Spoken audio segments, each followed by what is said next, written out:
Esainai eharim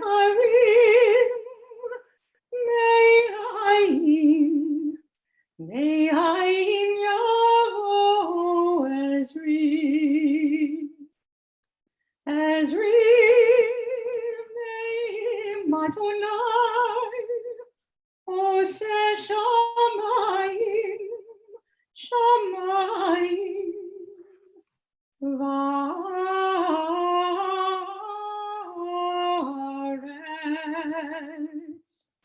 Aiti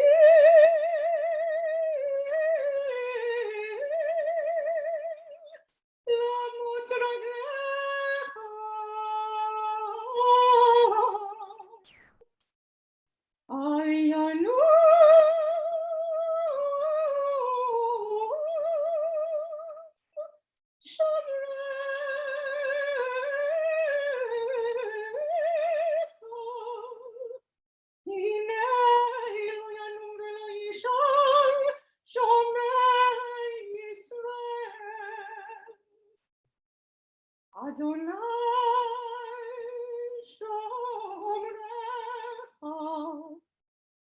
Adonai tzilcha al yad yaminecha Yomam hashemesh lo yakecha Yareach balayla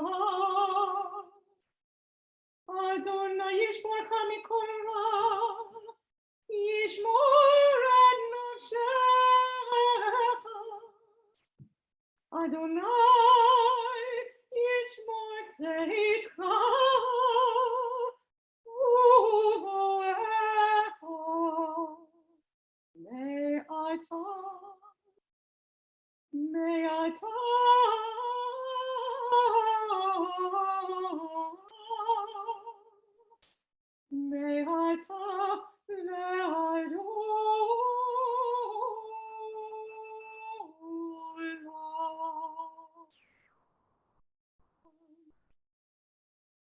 Psalm 121, a song for ascents. I turn my eyes to the mountain. From where will my help come?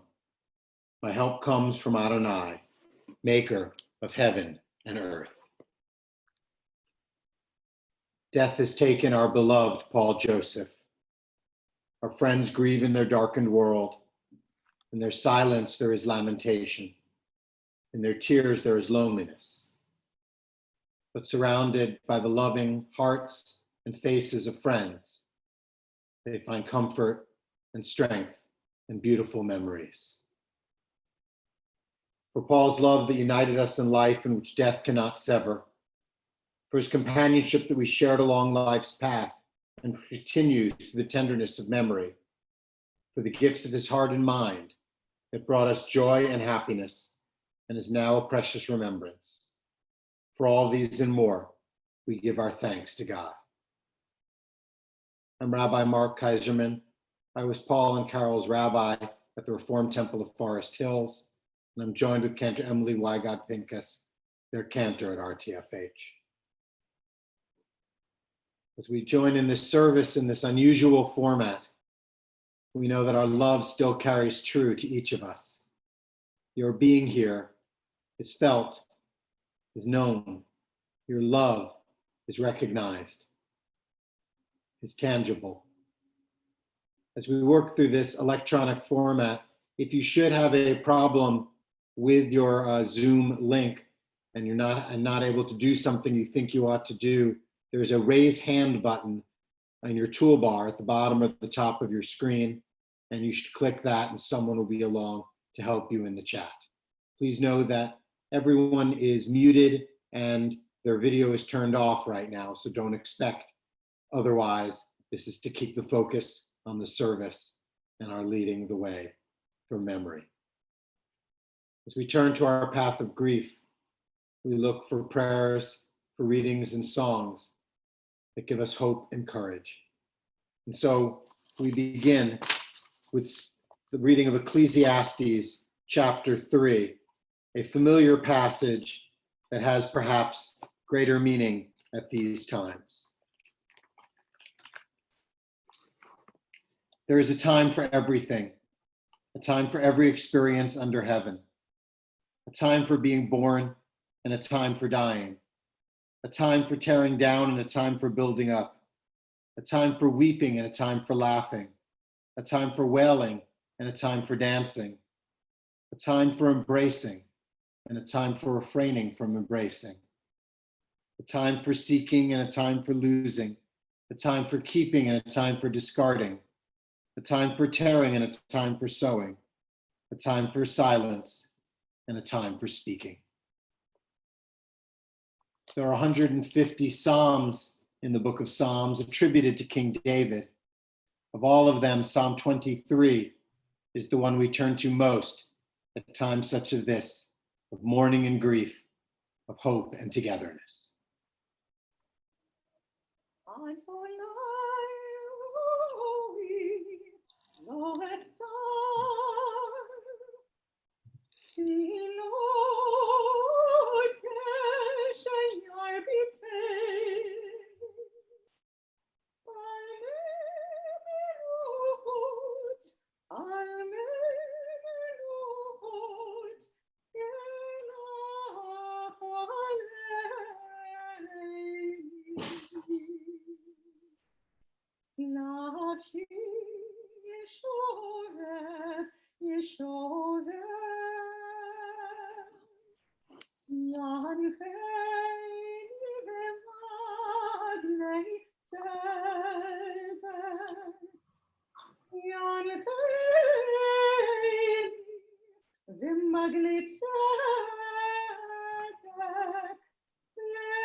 Adonai is my shepherd, I shall not want. God makes me lie down in green pastures, leads me beside still waters, and restores my soul. You lead me in right paths for the sake of your name. Even when I walk in the valley of the shadow of death, I shall fear no evil, for you are with me. Your rod and your staff, they comfort me. You have set a table before me in the presence of my enemies. You've anointed my head with oil. My cup overflows. Surely goodness and mercy shall follow me all the days of my life, and I shall dwell in the house of God forever. Miss me, but let me go. When I come to the end of the road and the sun is set for me, I want no rights in a gloom-filled room. Why cry for a soul set free? Miss me a little, but not too long, and not with your head bowed low. Remember the love that we once shared. Miss me, but let me go. For this is a journey we all must take, and each must go alone. It's a part of the eternal plan, a step on the road to home. When you are lonely and sick at heart, go to the friends we know. Bury your sorrow in doing good deeds. Miss me, but let me go.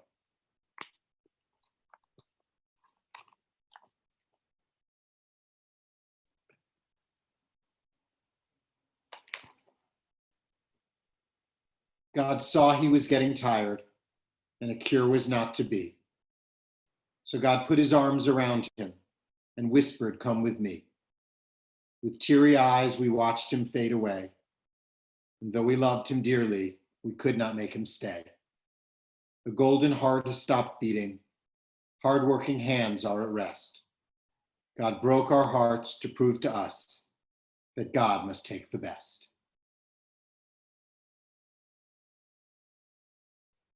We all have seen the blessing of the memories put together on the memorial page for Paul. Photos, reflections, remembrances, all listed there to help us teach us about things we didn't know and connect us about things we did. And all of you are encouraged to add your own memories and thoughts to that page that'll live on in his memory and for his family and friends in the weeks and months and years ahead.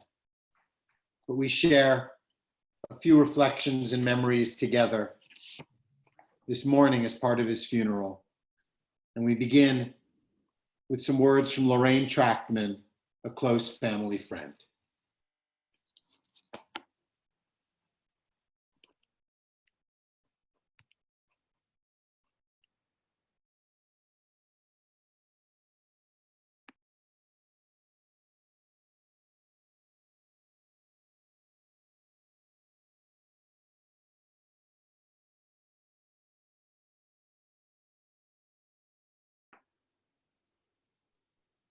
Lorraine, you can begin whenever you're ready. I have so many good memories and just can't believe that I'm not going to hear his voice on the phone and say to me, "Is that you?" And I would say, "I think it's me." And then he would ask me again, "I think it's me too." And we would joke around like that for a few minutes and then start talking. He was the best friend. And we were very close to him. I miss him always. Thank you. Me too.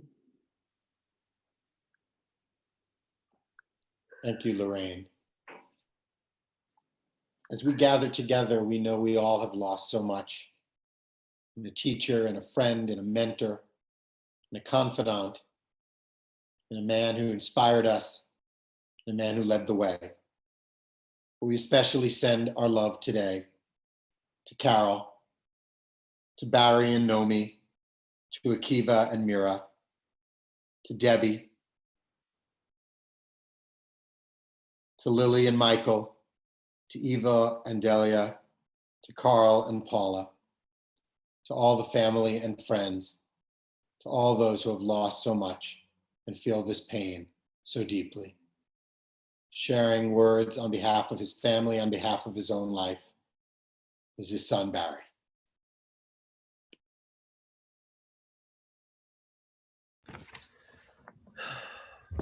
Thank you all for coming. I go to the participant list and I see your names. I can't tell you what comfort it brings to me to see them. I got to acknowledge, I know this is all really odd. I never pictured myself eulogizing my dad over a computer screen, nor did I think when I did, I'd not be wearing any shoes. But what's perhaps strangest to me is our reliance on technology and an army of amazing friends and family supporting it behind the scenes. For a man who lived with computers in his home for nearly 40 years, he got me my first computer at my bar mitzvah. but who still never once had his own email address. Truly a wonder. This is also odd because you can see me, but I can't see you. So we're going to take a moment. Go ahead and go to the chat if you haven't yet. Even if you have, get on over there, click on it. Find it and share something, like where you are right now, who you're with if we just see your name. And we'll just take a moment. And as I mentioned, the comfort that I see seeing your names, you'll all get to see more about each other, as will Carol and my sister and everyone else the rabbi mentioned. So we want to take a moment while you fill in something in that chat. Sending love from Idaho, from Atlanta, Florida. One of the beautiful things about this, as odd as it is that it's giving so many of you a chance to join us today. Over 100 people here to honor my dad and to support us. Thank you. You can keep typing as I talk. I'm used to it. I want to begin by sharing a poem my dad loved. It was framed above his toilet, published by the Walt Whitman Birthplace Association, where he once proudly sat on the board. It's called Salt and Pepper. Here and there, white hairs appear on my chest. Age seasons me, gives me zest. I am a sage in the making, sprinkled, shaken. Yes, my dad was a sage in the making, but not just due to his age. He lived a life of integrity and compassion, and he would often share his wisdom in unexpected ways at just the right time. I love celebrating my dad, which had come as news to no one. And I'm also the family archivist. So when it came time to create his memorial website with my sister this week, we just turned to all the other books of his life we'd made for him as presents over the years. Someone posted yesterday on the memorial the following: I think it's the genetic code that enables all Josephs to move through the world, collecting friends as they go. Debbie and I love documenting those collections of dads. His friendships were piled into a 70th birthday present, nearly a foot high and 2 feet long, filled with pages of documents and interviews with all those he touched over the decades. The words of those he touched professionally were combined into a collection of toasts from his retirement party after 39 years in private practice. And his adventures were captured in letters sent to his mom when he was 16 years old, camping across America with his high school baseball team. My dad was not just a friend and doctor to so many, but he was also son, brother and cousin, a husband, a father, an uncle, and a grandfather. His life was rich and varied, and often went in unexpected directions. Paul Joseph was born and grew up in Jersey City, son of a town doctor. His dad and his mom's family were the local department store magnates. Her name was Raina. It meant queen, as she'd be the first to tell you. She'd winter in Florida with her parents, leaving Paul with his dad and the Hungarian nannies back in New Jersey. In a letter, Paul's dad wrote Raina, I cannot impress upon you the pleasures and comfort our precious boy gives me. That precious boy was soon followed by another, his brother Carl. Daddy once told me, Carl I used to beat up until he got to the point where he was a little bigger than I was and could beat me up. And that was the end of the fighting. And the two boys had a crew of cousins, and they would spend the summers together, the whole families, dozens of them, in a seaside mansion on the Jersey Shore, building relationships that would last a lifetime. The experience imprinted upon him an appreciation of the importance of family that was clear to any who knew him. My dad spoke often, a tale, honestly, a little hard to believe, about his weekly piano lessons. He'd say something like, at 5 years old, my mother decides she's going to make a concert pianist of me. So I would take a bus from Jersey City to Journal Square, then take the tubes to the city, then the subway from about 35th Street up to 72nd Street. And usually I'd go to the automat on the corner of Broadway and 72nd Street and have the mashed potatoes and the gravy and all the good things. Are you picturing this? This little 5-year-old boy on his own with his dime. Then I'd go to Miss Feinstein's. I'd play for an hour and then I'd have to go home. But as a teen, he was having no more of it. The first time I stood up to my mother, I was 13 years old, and the question was either piano lessons or baseball practice. I've had enough of piano lessons, I told my mother. Why? Because I want to go out and play baseball in the spring. Mother said no, and I said yes. And after a battle, she finally said okay, because she saw I wasn't giving in. You know, I was never afraid of speaking my mind, but I can't remember right now anything else as traumatic as that. And with that baseball team at 16, he not only got to play ball, but in the summer of 1948, he saw America, coast to coast, camping across the country. He visited pig slaughtering plants in Chicago, the Grand Canyon, radio shows in LA, and a new city called Las Vegas. He wrote home daily, "I'm glad to get away from New York's cheap, money-making, fast-talking bourgeois crowd." These letters would stay in a shoebox, treasured by his mom, undiscovered until she passed in the 1980s, revealing to us a father my sister and I had never known. Fast-talking bourgeois crowd? Dad went to Yale, then NYU to medical school, and after a stint in the army working in Iran, he was discharged, and in his own words, drove from Antonio to Atlanta, Georgia, the home of the Center for Disease Control. The CDC housed the elite corps of physicians that make up the EIS, the Epidemic Intelligence Service. So I went to the director of EIS and said, I wanted a job. Do you have any special expertise? No. Did you win any awards? No. Have you published any papers in peer-reviewed journals? No. Did you win any awards? No. Do you have recommendations from an outstanding scholar in epidemiology? No. Did you get any prizes during your internship? Yes. I took first prize in the hospital tennis tournament by beating the chief of radiology.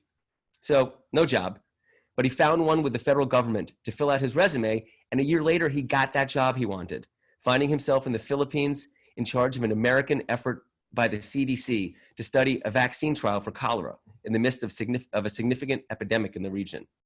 After bottling monsoons and endless bowls of fish soup, he returned to America and left the CDC. His former boss in the Philippines would congratulate Dad on completing his pediatric residency that followed, saying, "Pediatrics gain is public health's loss." His private practice, serving the children of Long Island, would last the next 39 years. I won't fill in all the details, but during those years, he settled into Long Island with my mother, had my sister and I, lost my mom, found Carol, and retired. Along the way, there was serving the Walt Whitman Birthplace Association, the North Shore Synagogue Continuing Ed adult program, and getting published in the New England Journal of Medicine. He became a grandfather to Akiva and Miri, and through Lily with Eva and Delia. And with Carol, leaves Long Island for Forest Hills and eventually moves into Atria. And in recent years, on most Fridays, he was over for Shabbat dinner, eating half the challah and passing me bills to be paid. I treasured every one of those visits, well aware they were in limited quantity and we were counting down, but from what number I couldn't know. In recent years, he began to slow down, but what never stopped were the many things we all treasured about him. We treasured his great sense of humor, whether making us laugh or making himself laugh so hard at his own jokes that he'd double over, clutching his stomach. We treasured his thoughtful advice. In a letter to Debbie in summer camp, I hope that you will explore as many different activities as you can. Don't be afraid to try new things and experiment. To me in college, all I care about is you learn to read, write, and speak publicly. Or his three-point plan in his 2002 commencement speech to the graduating residents at Winthrop University Hospital. 1, go for it. 2, ask why. 3, have fun. We treasured his voracious appetite for food. That was the best fill in the blank I ever had, came at the conclusion of many of his meals. We treasured his voracious appetite for nonfiction books, preferably about the Civil War, a president, or anything by David McCullough. And not just books, but Chris Cuomo on CNN or Rachel Maddow on CNBC. For years, we'd have fights if we called between 9 to 10 p.m. Hello? Rachel's on. Stop calling me. My dad had many struggles over his life, with manic depression, with losing a wife when she was 48 to cancer, and remembering the details of the last book on Lincoln he just read. But as his physical health declined in recent years and the circle of his life grew smaller and smaller, Carol was the rock he leaned on that kept him going. But he never stopped engaging his mind, using humor to connect with those around him, and taking time to live in the moment. As one person shared with us this week, there was a wraparound covered porch at Chautauqua that Paul loved because even when it rained, he could sit outside, relax, and read a book with a tall glass of iced tea. It's always hard to lose a loved one.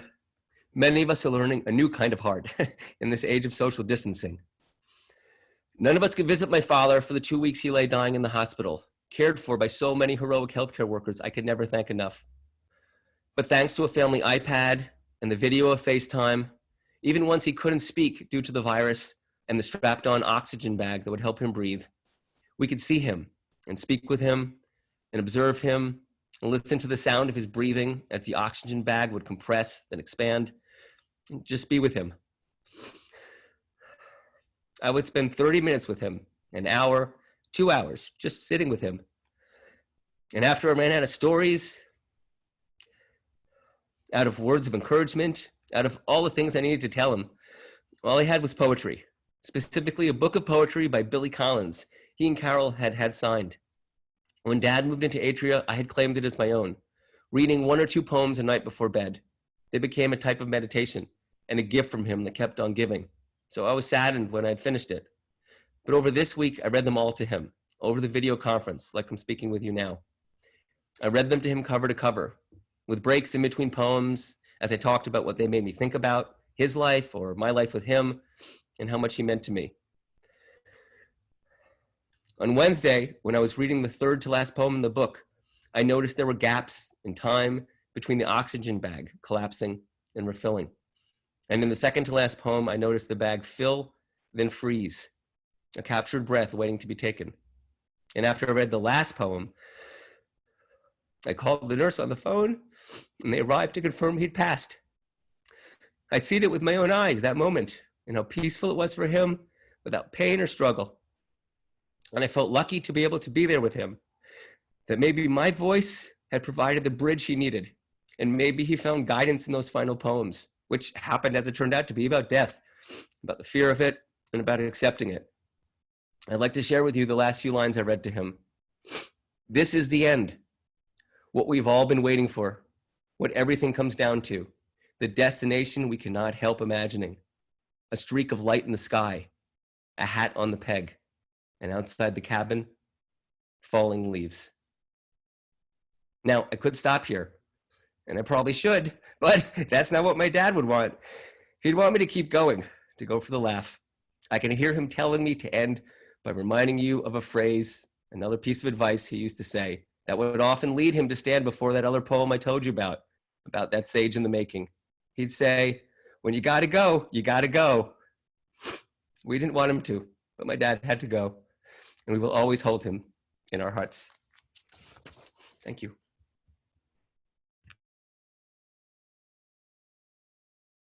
We can keep sharing blessings and memories.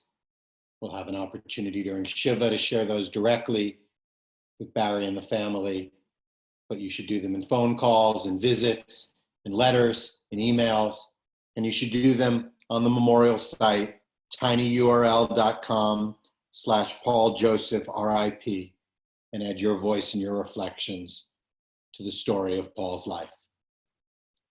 We now have a video presentation reflecting on Paul.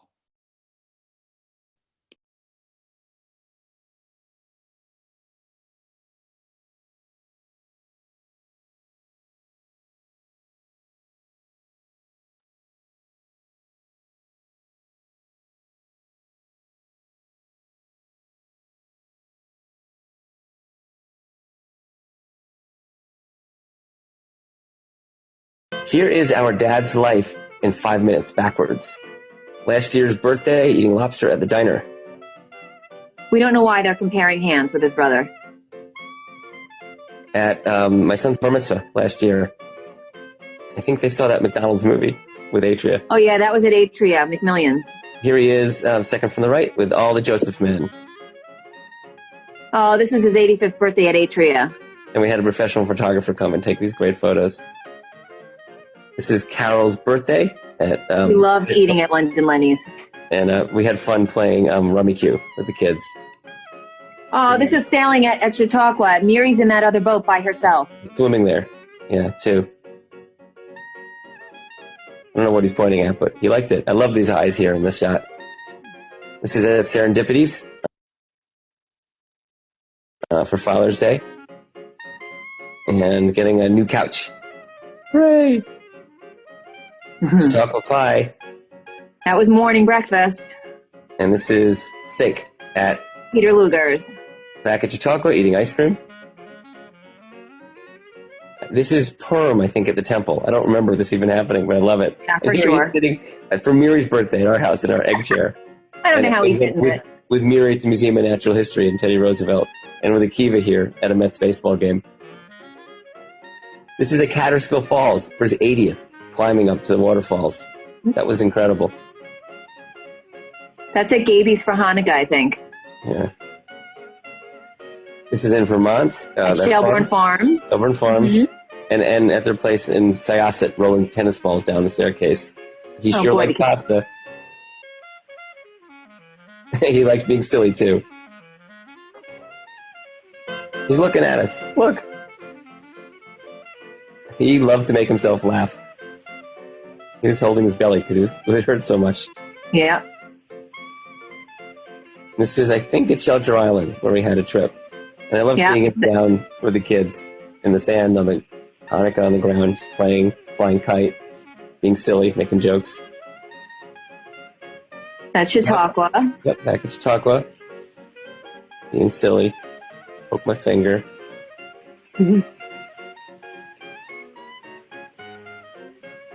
That's Chester Plaza at Chautauqua again. 3 generations. When Akiva was born, at the hospital, and my wedding. This is his retirement party. And when him and Carol got married. In late Wedding. March. Yep. And Carol and Lois in Florida. And this is with his cousins. And did you say this is Machu Picchu, Deb? Yep, Ralph? this is Machu Picchu. And, with And Carol this one in China. is them in China. And this is with you in Switzerland, right? Skiing. Yep, you're behind the camera. Putting his... Suntan lotion, that's what he would do, the sunblock. This is the photo with Mommy from my bar mitzvah, that she loved, and my bar mitzvah photo where she made all the food. Yep. This is Kutcher's, is that right? Yep, for the Jewish holidays, absolutely, when Pop-Up still worked there. 1977 passport photo, and with me when I was just born, with my grandma and my mom. And when he and my mom got married in the 60s, our mom. 1965. His residency photo, I think from the mid-60s. Here he is fighting cholera in the Philippines with the CDC. It says, abroad on an official assignment for the United States government, 1962. I love it.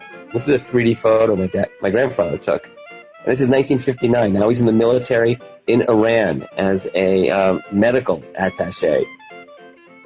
I think this is his medical school, must be his NYU photo, where he learned to ski, amongst other things. And after college, after Yale, he worked at a camp. And this must be a series of photos from when he graduated from Yale, and his passport when him and his brother and his parents spent 3 months in Europe touring around. And this is when, in 1948, when he was 16, he traveled around America with his high school baseball team, camping everywhere, discovering the factories and the forests of post-World War II America. And there he is on the left for his team and with his dad. And second from the right there with all of his cousins on the New Jersey home where they spent their summers. Yeah. When he wasn't there, he was at camp. See the camp here, older camp, younger camp. He's in the middle there. Oh, there he is. By his bunk, he looks so excited. Now here he is in the middle with his brother and one of his cousins. And here he is at 11 months old. And that's our dad in 5 minutes.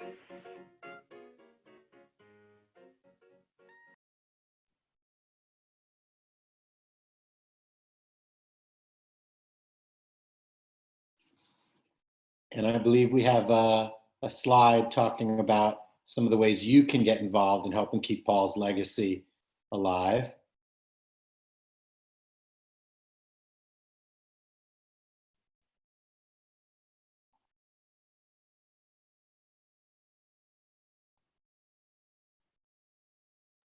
There it comes. So, Barry, as we've noticed in the recent weeks of craziness and sadness, people are very much isolated from their families at the time when they most need their families' love and presence. And so we can't bring people in face-to-face in nursing homes and especially in hospitals. And so Barry reached out to Paul via an iPad and video chatting to make sure he never felt alone and that Barry could always be there and see how he was doing and support him. You can help make sure that other people have access to that technology so that they are not alone at these incredible moments of life and death. And you can go to tinyurl.com/PaulJosephRIP, and there's a way that you can contribute to helping other people in Paul's memory through medicine and love. Two of the things that were so important to him, you can make important to other people in connections and family. And Jewish tradition holds that we go through Shiva, so I think that's the next slide.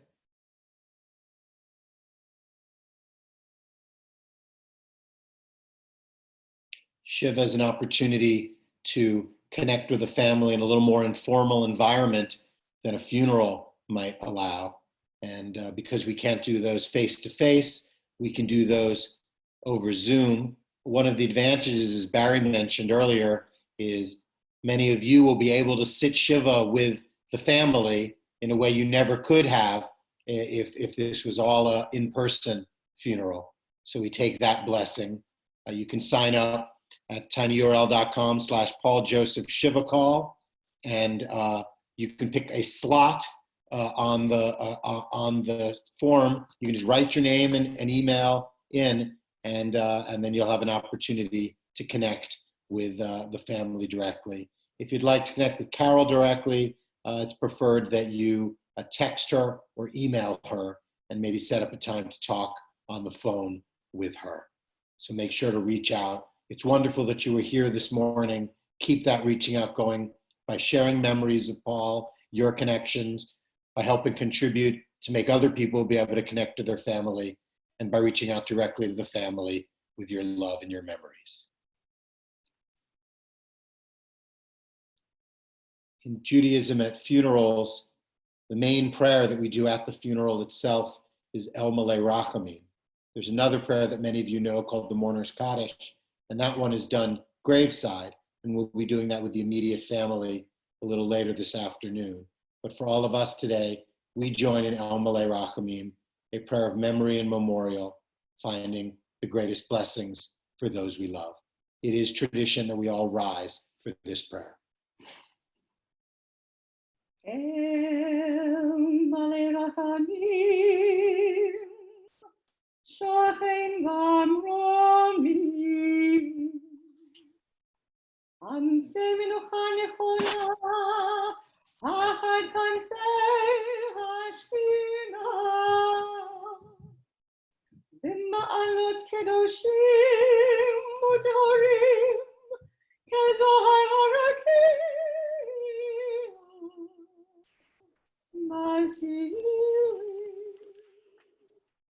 Et nishmat Shaul shalach le'olamo, began Eden tehem menuchato, ana ba'al harachamim, astireu beseder knafav le'oladim, Vitrah chayim ad nishmato, Adonai hu nahalato, ve'yanuach b'shalom al mishkavo, ve'nomar Amen. God of abundant mercy, God most high, may the soul of our loved one, Paul Joseph, who has gone into eternity, find the gift of perfect peace in your embrace, together with the holy and pure, whose light shines like the radiance of heaven. Compassionate God, hold him close to you forever, so that his soul may be bound up in the bond of life eternal. May he find a home with you, and may he rest in peace. And together we say, Amen. You may be seated.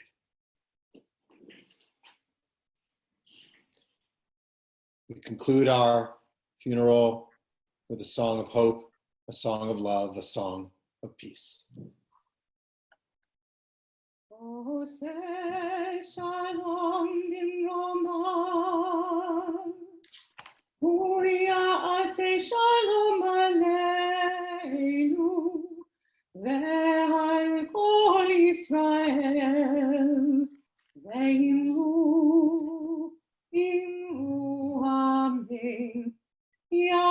shalom, yase shalom, shalom aleinu ve'al kol Yisrael, yase shalom, shalom aleinu ve'al kol Yisrael. May the source of peace, who makes peace in the high heavens, make peace among us and heal every broken heart. And let us each say, Amen. Our service is concluded.